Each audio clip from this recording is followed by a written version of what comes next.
Respiratory system में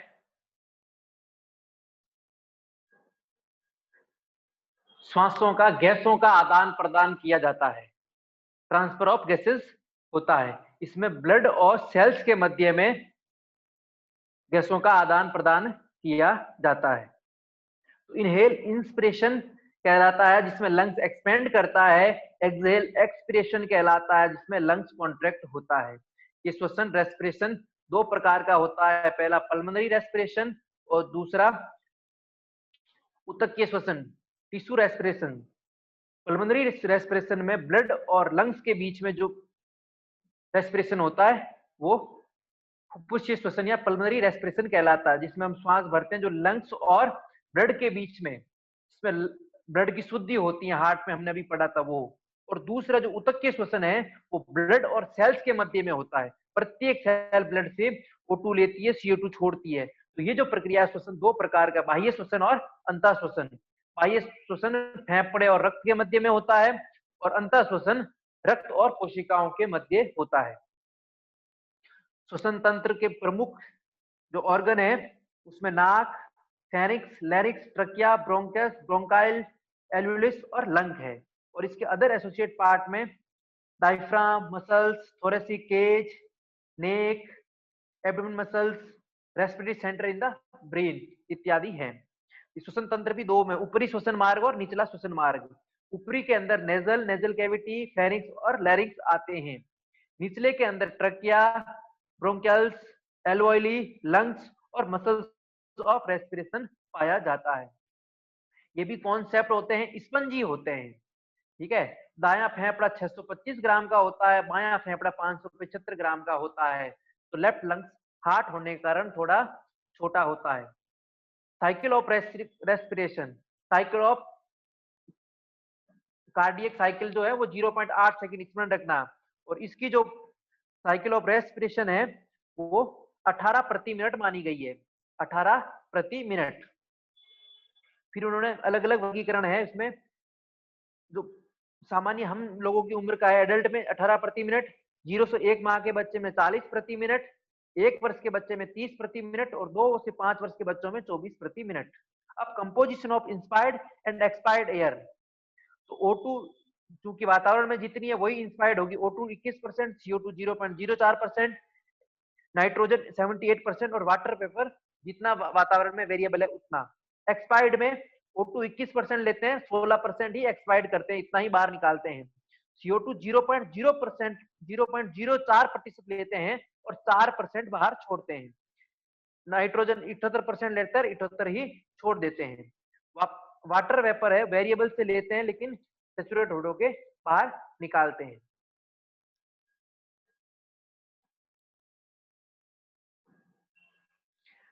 नासिका sinus से भी जुड़ा रहता है, स्कल के अंदर साइनस पाया जाता है फ्रंटल के पास में, तो नाक उससे भी जुड़ा रहता है, साथ ही साथ फेरिक्स से भी जुड़ा रहता है।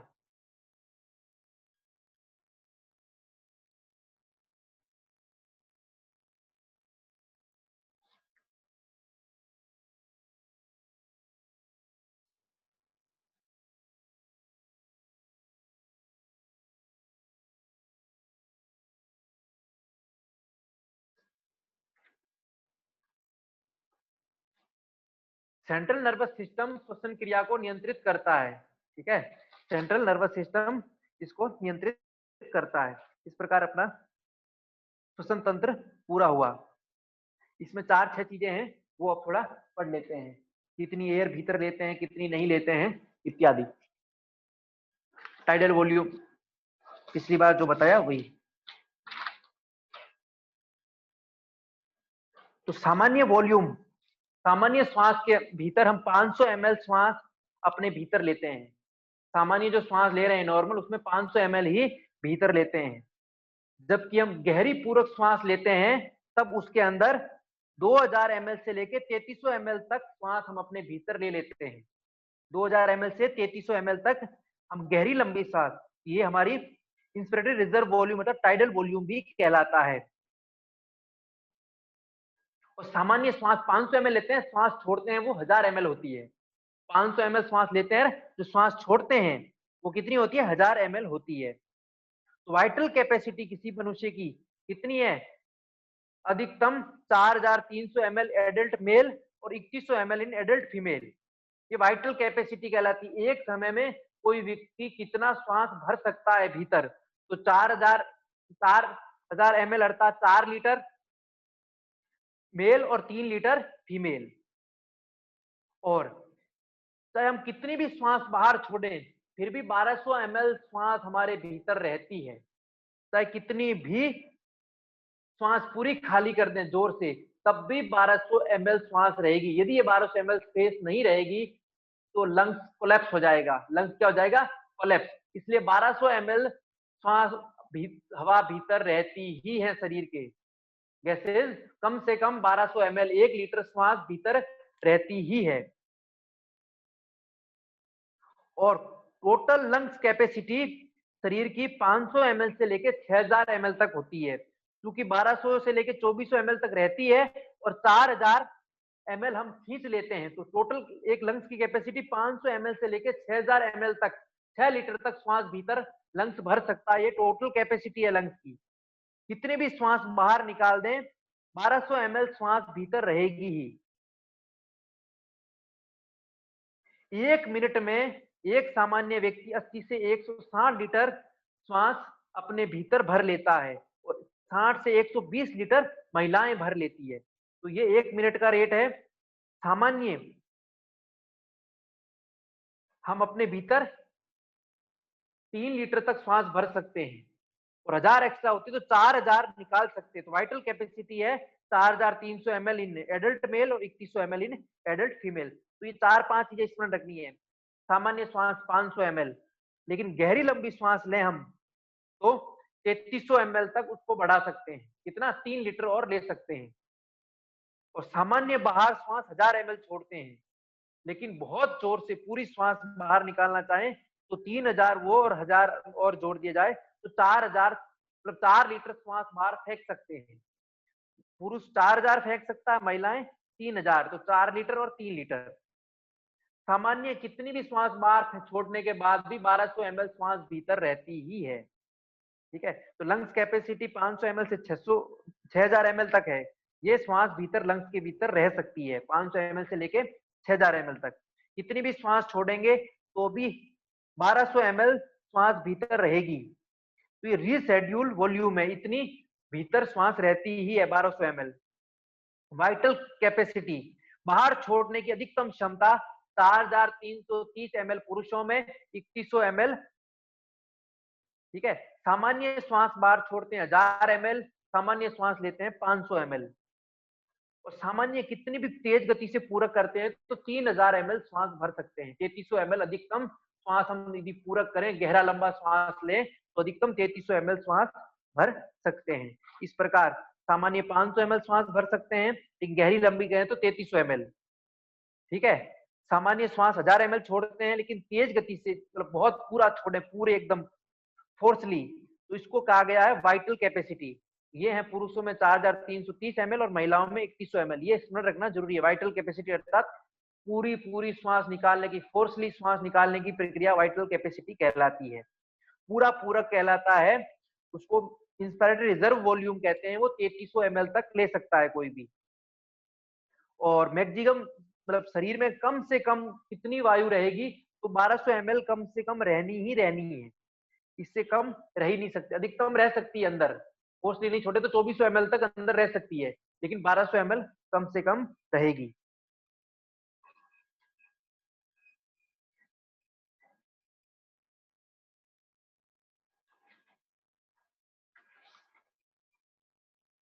इस प्रकार ये श्वास का अपना पूरा हुआ।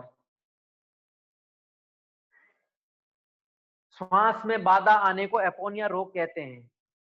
ठीक है, और शरीर में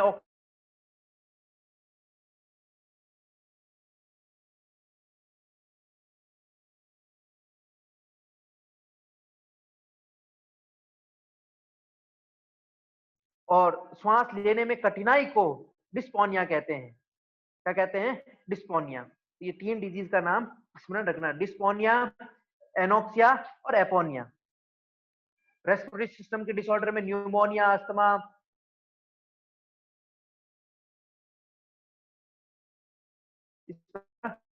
सिस्टम। अब एक्सक्रीटरी सिस्टम, मुख्य एक्सक्रीटरी सिस्टम किडनी और एसेसरी इसके साथ में लंग्स, स्किन और लीवर। इसको रेनल सिस्टम भी कहते हैं, यूरिनरी सिस्टम भी कहते हैं।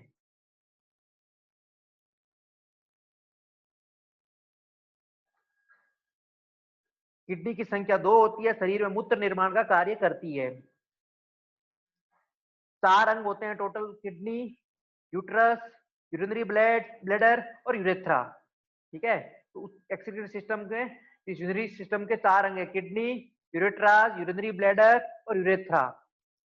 किडनी की संख्या 2, मूत्र का निर्माण, मूत्र वाहिनियां, यूट्रस, 2 नलिकाकार संरचनाएं मूत्र को किडनी से मूत्राशय तक पहुंचाती है। मूत्राशय, यूरिनरी ब्लैडर, यहाँ मूत्र का स्टोरेज होता है।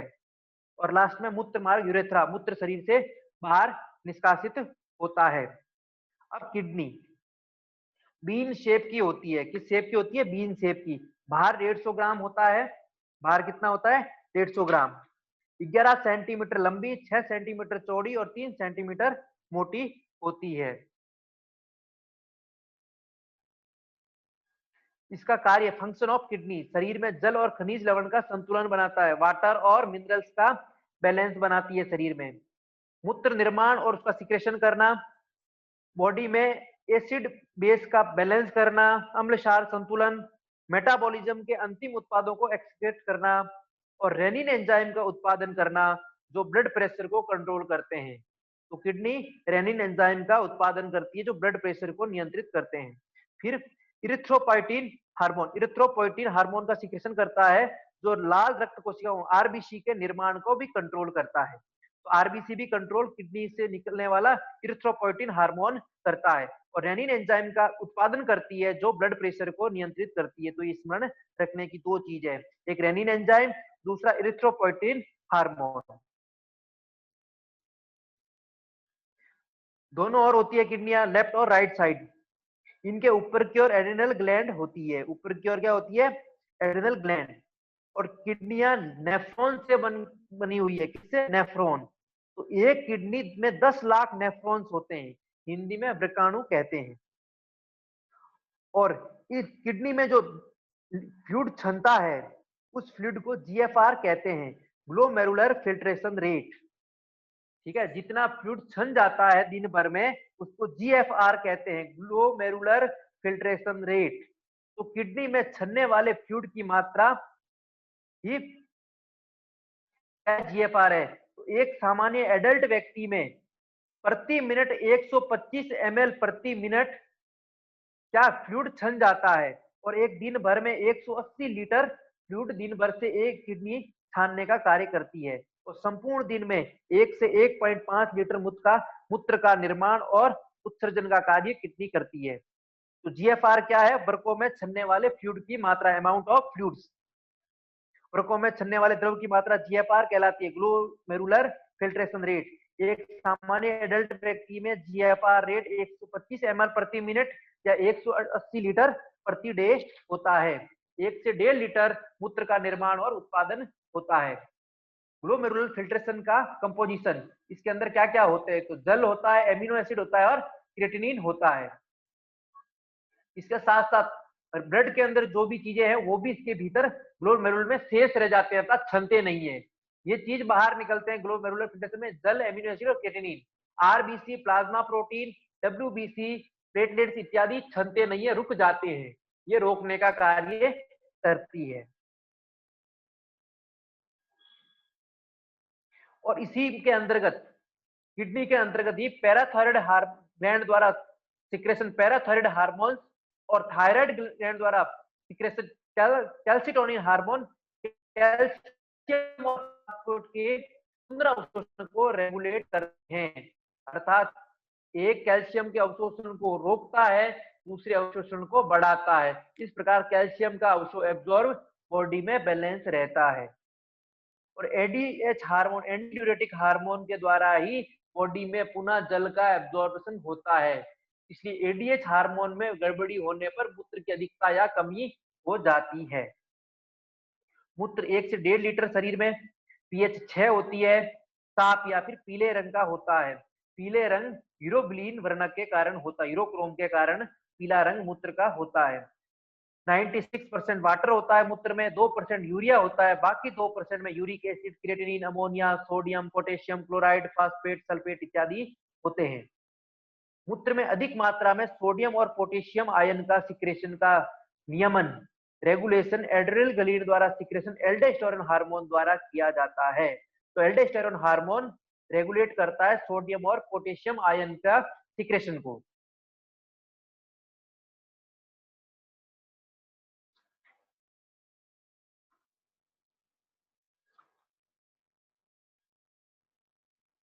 इस प्रकार अपना एक्सक्रीटरी सिस्टम पूरा, यूरिनरी सिस्टम पूरा हुआ।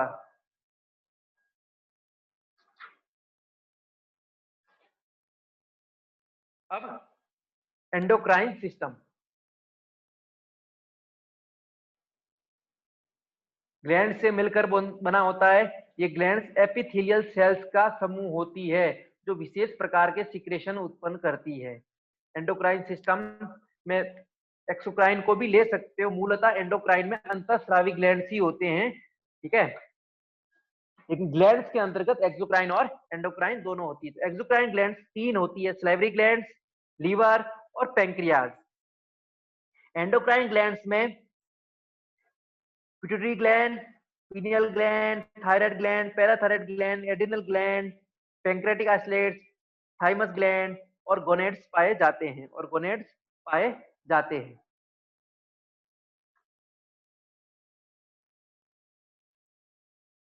और सारी ग्लैंड्स हार्मोन्स का सिक्रेशन करती है। किनका सिक्रेशन करती है? हार्मोन्स का। एंडोक्राइन ग्लैंड्स के हार्मोन सीधे सीधे ब्लड में ही मिलते हैं, और बाकी जो एक्सोक्राइन के हैं ये जाके भोजन में मिलते हैं। किसमें मिलते हैं? भोजन में।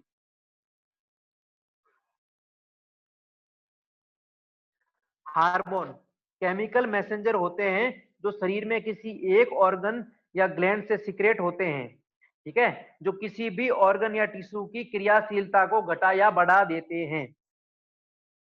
ये भी 2 प्रकार के होते हैं हार्मोन, एक जल में वाटर सोल्यूबल, जल में घुलनशील, दूसरा वसा में घुलनशील, लिपिड सोल्यूबल। स्टेरॉइड्स, थायराइड इत्यादि वसा में घुलनशील हार्मोन है, जबकि एड्रेनलिन, इंसुलिन इत्यादि वाटर सोल्यूबल है। ये हार्मोन्स मेटाबॉलिज्म को इफेक्ट करते हैं, शरीर की वृद्धि, ग्रोथ इत्यादि में, पाचन में सहायक होते हैं, शरीर से रोगों की रक्षा करना, जनन इत्यादि सिक्रेशन को भी प्रभावित करते हैं। पिट्यूटरी ग्लैंड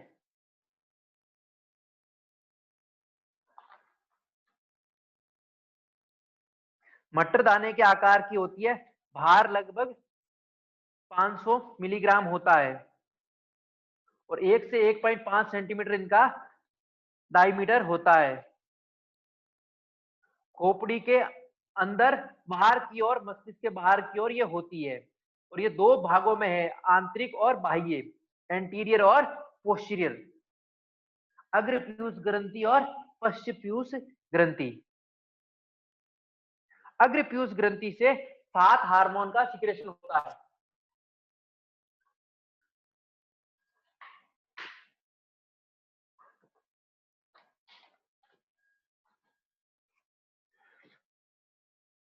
पहला ग्रोथ हार्मोन, जीएनआरएच भी कहते हैं, ठीक है। ये नई कोशिकाओं के बनने को, उत्पादन के लिए स्टिमुलेट करता है, नई कोशिकाओं का निर्माण, इसलिए ग्रोथ हार्मोन भी कहा। शरीर की वृद्धि इत्यादि के लिए सबसे अधिक उत्तरदायी यही हार्मोन है। दूसरा इसका कार्य है, जो कोशिकाएं बीमार हो गई है या कमजोर पड़ गई है उनकी मरम्मत करना। सबसे अधिक पिट्यूटरी ग्लैंड द्वारा इसी हार्मोन का सिक्रेशन अधिक होता है, और सबसे अधिक सिक्रेशन रात्रि में होता है। सब पिट्यूटरी ग्लैंड द्वारा अधिक सिक्रेशन किस हार्मोन का होता है? तो ग्रोथ हार्मोन का, सोमेटोट्रोपिक हार्मोन भी कहते हैं, और रात्रि में सिक्रेशन इसका अधिक होता है।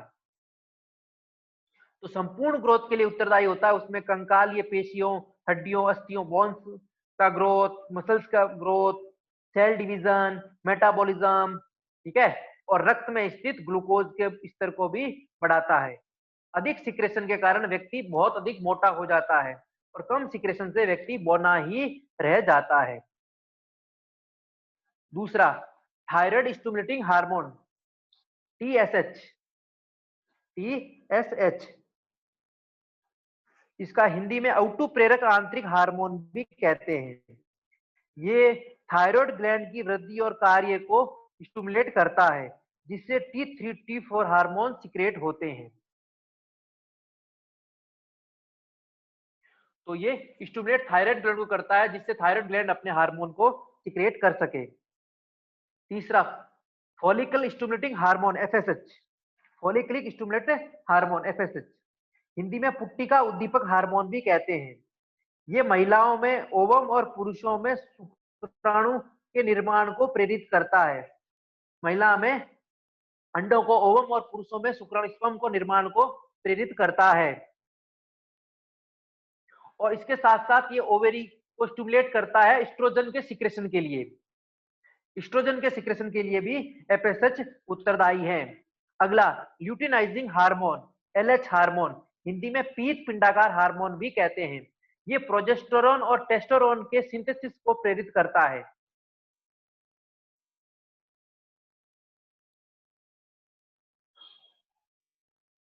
एस्ट्रोजन, प्रोजेस्टेरोन और टेस्टोस्टेरोन के सिंथेसिस के लिए और सिक्रेशन के लिए स्टिमुलेट करने का काम LH करता है। अगला, प्रोलैक्टिन लैक्टोजेनिक हार्मोन भी कहते हैं, हिंदी में दुग्धजनक हार्मोन, दुग्ध उत्पादन को प्रेरित करता है। और ये प्रभावित या इसका सिक्रेशन रक्त में स्थित प्रोलैक्टिन रिलीजिंग हार्मोन जो हाइपोथैलेमस के द्वारा सिक्रेट होता है, उसके द्वारा इसका सिक्रेशन होता है। इसका स्टिमुलेट प्रोलैक्टिन का जो स्टिमुलेशन है वो हाइपोथैलेमस द्वारा सिक्रेट होने वाले प्रोलैक्टिन रिलीजिंग हार्मोन के द्वारा होता है और इसका इनहिबिशन प्रोलैक्टिन इनहिबिटिंग या डोपामाइन के द्वारा होता है। प्रोलैक्टिन इनहिबिटिंग या डोपामाइन के द्वारा प्रोलैक्टिन हार्मोन का इनहिबिशन होता है। और ये दूध सिक्रेशन के लिए, दूध का सिक्रेशन के लिए और दूध बनने के लिए प्रेरित करता है। दूध उत्पादन और दूध बाहर निकले इसके लिए प्रेरित करता है। और लैक्टेशन पीरियड दुग्ध श्रवण काल में प्रोलैक्टिन की बढ़ी हुई मात्रा के कारण दूध श्रवण काल में गर्भधारण नहीं होता है। दुग्ध श्रवण काल में गर्भधारण नहीं होता है। तो पहला पढ़ा हमने ग्रोथ हार्मोन, दूसरा TSH थायराइड स्टिमुलेटिंग हार्मोन, तीसरा फॉलिकल स्टिमुलेटिंग हार्मोन FSH, चौथा ल्यूटिनाइजिंग हार्मोन LH, पांचवा प्रोलैक्टिन, छठा एडिनोकॉर्टिकोट्रोपिक हार्मोन ACTH। एडिनोकॉर्टिकोट्रोपिक हार्मोन यानी अधिवृक्क प्रांतीय प्रेरक हार्मोन भी कहते हैं। ये भी हाइपोथैलेमस के द्वारा CRH द्वारा प्रेरित होता है और ये एड्रिनल ग्लैंड के कॉर्टेक्स को उद्दीपित करता है। एड्रिनल के दो भाग होते हैं, तो कॉर्टेक्स को ये स्टिमुलेट करता है। इस ACTH की कमी के कारण एड्रिनल ग्लैंड की कार्य क्षमता कम हो जाती है और ACTH की अधिकता के कारण कुशिंग डिजीज हो जाता है, कुशिंग डिसऑर्डर हो जाता है। तो ये एड्रिनल ग्लैंड को सीक्रेट करता है। अब अगला है MSH मेलानोसाइट स्टिमुलेटिंग हार्मोन। ये मेलानिन पिगमेंट को इंक्रीज करता है शरीर में। तो शरीर त्वचा का रंग है वो मेलानिन वर्णक के कारण होता है, तो उसको ये करता है। तो जो त्वचा का रंग के लिए MSH कारण है, उसी के कारण त्वचा का रंग होता है। तो ये मेलानिन कण के संश्लेषण को प्रेरित करता है, त्वचा को रंग प्रदान करता है। इस प्रकार ये पिट्यूटरी ग्लैंड के द्वारा 7 हार्मोन है, GH, TSH, GH growth hormone, thyroid stimulating hormone, तीसरा फॉलिकल स्टिमुलेटिंग हार्मोन, चौथा ल्यूटिनाइजिंग हार्मोन, चौथा पांचवा एडिनोकॉर्टिकोट्रोपिक हार्मोन ACTH, छठा मेलानोसाइट स्टिमुलेटिंग हार्मोन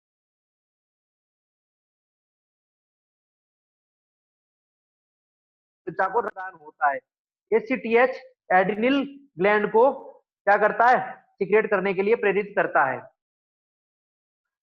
प्रोलैक्टिन दूध के लिए, दूध के सीक्रेशन के लिए प्रभावित करता है। LH ल्यूटिनाइजिंग ओवेरी के साथ साथ एस्ट्रोजन प्रोजेस्टेरोन को स्टिमुलेट करने के लिए प्रेरित करता है। FSH ओवम और स्पर्म बनने के लिए स्टिमुलेट करता है और TSH thyroid stimulating hormone thyroid gland को सीक्रेट करने के लिए T3 T4 को सीक्रेट करने के लिए प्रेरित करता है, और ग्रोथ हार्मोन तो शरीर की पूरी ग्रोथ के लिए आवश्यक है। ये सारे के सारे 7 हार्मोन अग्र पीयूष ग्रंथि के थे, एंटीरियर पिट्यूटरी ग्लैंड के थे। अब पोस्टीरियर पिट्यूटरी ग्लैंड के 2 हार्मोन हैं, एक ऑक्सीटोसिन और दूसरा ADH एंटी ड्यूरेटिक हार्मोन, जिसे वैसोप्रेसिन भी कहते हैं। ऑक्सीटोसिन ये भी महिलाओं के दुग्ध उत्पादन के लिए प्रेरित करता है। ये भी गर्भाशय में मायोमेट्रियम मसल्स को संकुचित करके प्रसव में मदद पहुंचाता है और स्तन ग्रंथि से दुग्ध के स्रवण को प्रेरित करता है। ऑक्सीटोसिन हार्मोन और प्रोलैक्टिन हार्मोन दोनों महिलाओं से संबंधित हार्मोन हैं। प्रोलैक्टिन भी दूध सिक्रेशन के लिए प्रभावित करता है, ऑक्सीटोसिन भी करता है। ऑक्सीटोसिन को हैप्पी हार्मोन भी कहते हैं। और दूसरा ही गर्भाशय की मायोमेट्रियम मसल्स को संकुचित करता है, कॉन्ट्रैक्ट करता है और प्रसव में हेल्प करता है। अगला hormone ADH anti diuretic hormone, इसको हिंदी में प्रतिमूत्रल हार्मोन भी कहता है। इसका मुख्य कार्य मूत्र उत्पादन की मात्रा को नियंत्रित कर जल की मात्रा को शरीर में बैलेंस करना है।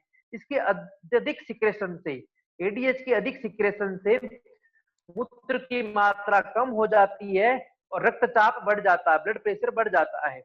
और ADH के कम सिक्रेशन से मूत्र की मात्रा अत्यधिक हो जाती है तो उसको डायबिटीज रोग हो जाता है, डायबिटीज टाइप 2 रोग हो जाता है। इस प्रकार हमारा ये पिट्यूटरी ग्लैंड पूर्ण हुआ। अगला थायराइड ग्लैंड, अवटुक ग्रंथि भी हिंदी में कहते हैं। तितली के आकार की होती है, भार लगभग 30 ग्राम, भार लगभग 30 ग्राम। 2 प्रकार के हार्मोन को सीक्रेट करती है, थायरक्सिन T4 एवं ट्राइआयोडोथायरोनिन T3। T4 T3 साथ में है और दूसरा कैल्सिटोनिन, T3 T4 के निर्माण में आयोडीन की आवश्यकता पड़ती है। T3 और T4 के निर्माण में आयोडीन की निर्माण की आवश्यकता होती है और इनका सिक्रेशन के लिए प्रेरणा, मोटिवेशन या स्टिमुलेशन का कार्य पीयूष ग्रंथि द्वारा सीक्रेट TSH करता है। हम पहले भी पढ़ चुके हैं। तो TSH को TRH करता है, हाइपोथैलेमस के द्वारा सीक्रेट होने वाला TRH TSH को स्टिमुलेट करता है, TSH T3 T4 को सिक्रेशन के लिए स्टिमुलेट करता है। कैल्सिटोनिन भी TSH के द्वारा ही स्टिमुलेट होता है। TRH थायराइड रिलीजिंग हार्मोन जो हाइपोथैलेमस के द्वारा सिक्रेशन होता है, ये व्यायाम, एक्सरसाइज, तनाव, निद्रा, रक्त में अत्यधिक शर्करा की मात्रा बढ़ जाए तब होता है। अत्यधिक मात्रा में TSH का, थायराइड स्टिमुलेट हार्मोन का सिक्रेशन होने से आयोडीन की कमी हो जाती है और जिसके कारण थायराइड ग्लैंड के आकार में वृद्धि हो जाती है, जिसके गलगंड गोइटर रोग कहते हैं। तो अत्यधिक मात्रा में TSH के सिक्रेशन से और आयोडीन की कमी के कारण थायराइड ग्लैंड के आकार में अत्यधिक वृद्धि होती है, जिसे गोइटर गलगंड रोग कहते हैं। रक्त में T3 का सामान्य मान 0.7 से 2.0 mg/ml और T4 का 0.9 से mg/ml होता है। ये 2 मान स्मरण रखने हैं। बाकी आयोडीन की कमी और TSH के अधिक सिक्रेशन से गोइटर या गलगंड रोग हो जाता है। T3 T4 हार्मोन प्रोटीन का सिंथेसिस करने और शरीर की ग्रोथ के लिए उत्तरदायी होते हैं और ये दोनों हार्मोन शरीर की मेटाबॉलिक रेट को बढ़ाते हैं और मेटाबॉलिज्म को भी बढ़ाते हैं। तो मेटाबॉलिज्म के लिए उत्तरदायी हार्मोन है T3 T4। इसलिए थायराइड ग्लैंड मेटाबॉलिज्म को इफेक्ट करती है। मेटाबॉलिज्म इफेक्ट करने के कारण ये T3 T4 हार्मोन है, जिनका इसका सिक्रेशन बैलेंस है, तो मेटाबॉलिक रेट और मेटाबॉलिज्म सही है। कैल्सिटोनिन ही सेल द्वारा थायराइड ग्रंथि से सीक्रेट हार्मोन बोन्स और किडनी पर क्रिया करके रक्त में कैल्शियम के स्तर को घटाता है। ठीक है, कैल्शियम अवशोषण को भी घटाता है। इसके विपरीत पैराथायराइड हार्मोन काम करता है जो रक्त में कैल्शियम के स्तर को बढ़ाता है। तो कैल्सिटोनिन कैल्शियम के स्तर एब्जॉर्प्शन को घटाता है। कैल्सिटोनिन क्या करता है? कैल्शियम के स्तर को घटाता है। वहीं पैराथायराइड हार्मोन कैल्शियम के स्तर को बढ़ाता है। हाइपर पैराथायराइडिज्म होना ही किडनी में पत्ती का निर्माण करता है। तो किडनी में पथरी की जो बीमारी होती है वो क्या कौन सी बीमारी है? Hyper parathyroidism.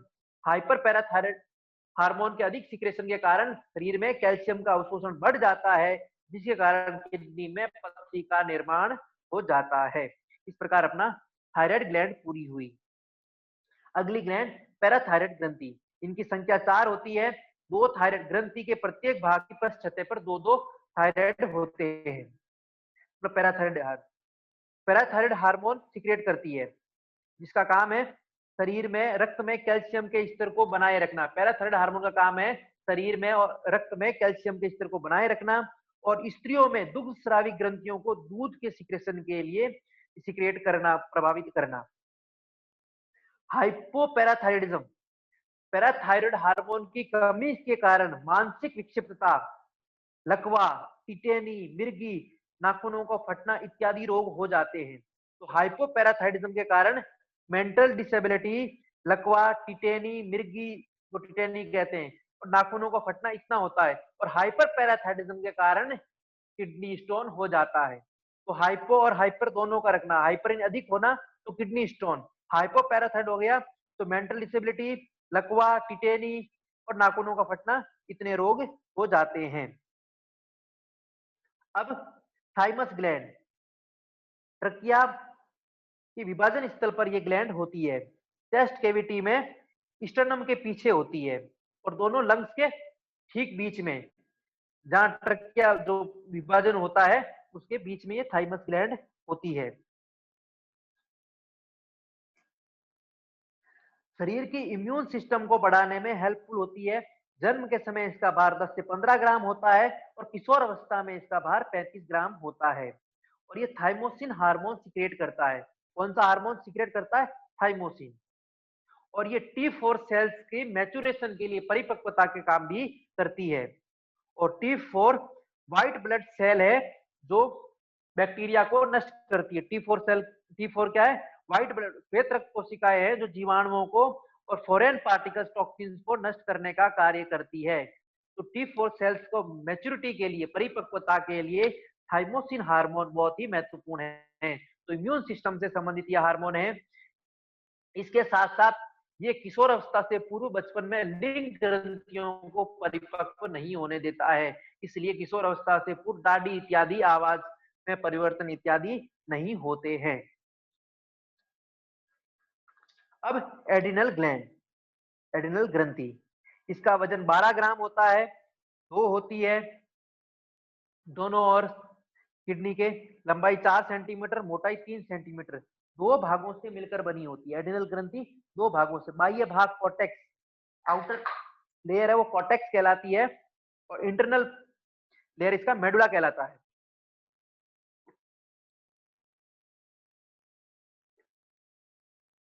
कॉर्टेक्स